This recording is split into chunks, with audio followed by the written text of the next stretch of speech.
Nama saya Yovita dari BINUS Online jurusan akuntansi dengan nomor induk mahasiswa 2802601113. Mohon izin untuk mempresentasikan hasil dari proyek penelitian saya yang berkaitan dengan nilai SDG poin keempat, yaitu pendidikan yang berkualitas, dengan judul pengaruh pendidikan berkualitas terhadap generasi muda menuju Indonesia Emas 2045. Baik, yang melatar belakangi dari proyek saya ini, yang pertama adalah karena hal ini berkaitan dengan SDG yang keempat, yaitu memastikan pendidikan yang inklusif dan berkualitas serta mendorong kesempatan belajar yang sepanjang hayat bagi seluruh kalangan. Nah, poin SDG yang keempat ini juga berkaitan dengan visi Indonesia Emas tahun 2045, yaitu mewujudkan transformasi sosial melalui pendidikan berkualitas yang merata.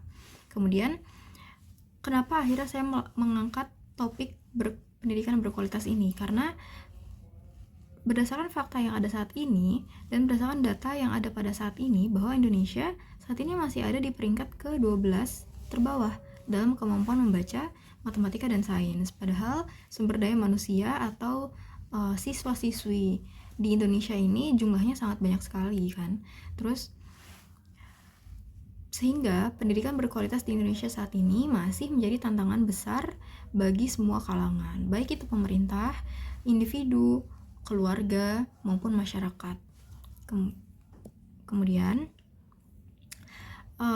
rumusan masalah daripada proyek ini adalah yang pertama, bagaimana kualitas pendidikan di Indonesia saat ini, dan apa saja sih faktor-faktor yang mempengaruhi dari pendidikan di Indonesia saat ini. Kemudian yang kedua, dampak apa sih? Apa dampak dari pendidikan berkualitas terhadap pembentukan generasi muda yang siap menghadapi tantangan menuju Indonesia Emas tahun 2045. Jadi seperti apa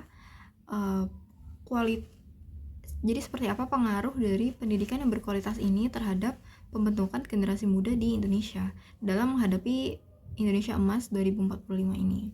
Kemudian yang terakhir, masalahnya adalah strategi apa saja yang bisa dilakukan untuk meningkatkan kualitas pendidikan di Indonesia, khususnya dalam mendukung pencapaian tujuan pembangunan berkelanjutan di bidang pendidikan.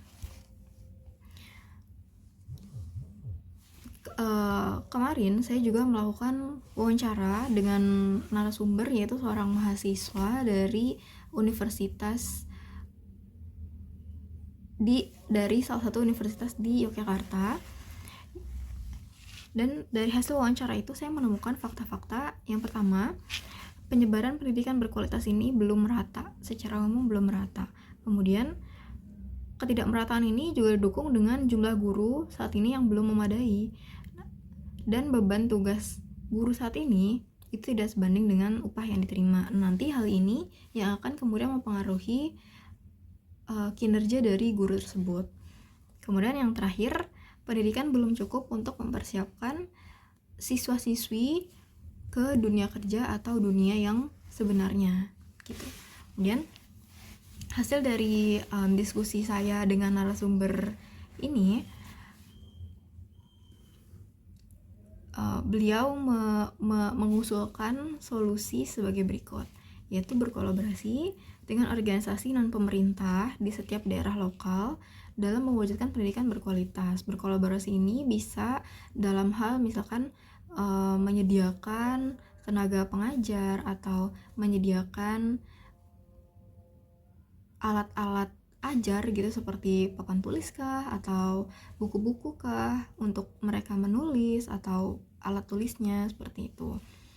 Kemudian yang kedua, menyederhanakan proses birokrasi dalam hal pemberian bantuan pendidikan, terutama untuk daerah 3T. Kemudian yang ketiga, pemberian insentif khusus bagi ASN atau putra daerah yang bersedia mengajar di daerah asal.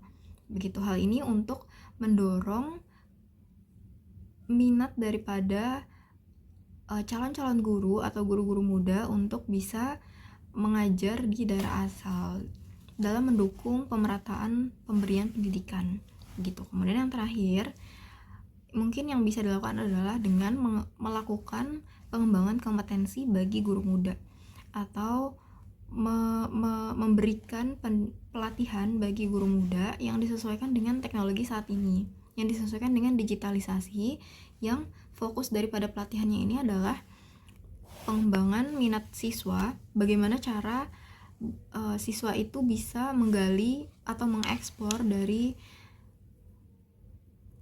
minatnya mereka masing-masing, kemudian membentuk karakter siswa ini sebelum akhirnya terjun di dunia kerja yang sesungguhnya, dan membangun kemampuan siswa dalam berpikir secara kritis. Nah, dari hasil mini project ini, proyek ini memberikan saya wawasan yang lebih dalam terkait dengan tantangan yang dihadapi saat ini, terutama dari sudut pandang mahasiswa, karena saya narasumbernya adalah seorang mahasiswa, yang dalam hal ini mahasiswa itu berperan sebagai penerima manfaat pendidikan tersebut. Melalui wawancara ini juga, saya jadi tahu bahwa mahasiswa saat ini cenderung merasa ada ketidakseimbangan antara fasilitas yang mereka dapatkan di kampusnya atau di sekolahnya dengan biaya yang dikeluarkan untuk mendapatkan pendidikan tersebut, begitu.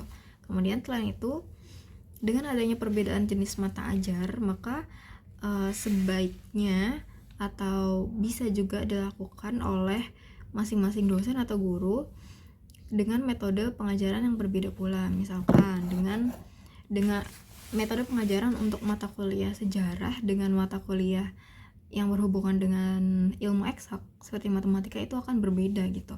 Tidak bisa disamaratakan hanya dengan metode ceramah saja gitu misalnya gitu. Kemudian melalui proyek ini juga saya semakin percaya bahwa pemerataan akses pendidikan di Indonesia saat ini adalah suatu kemungkinan yang dapat diusahakan bersama oleh berbagai pihak gitu. Nah, sekian, terima kasih.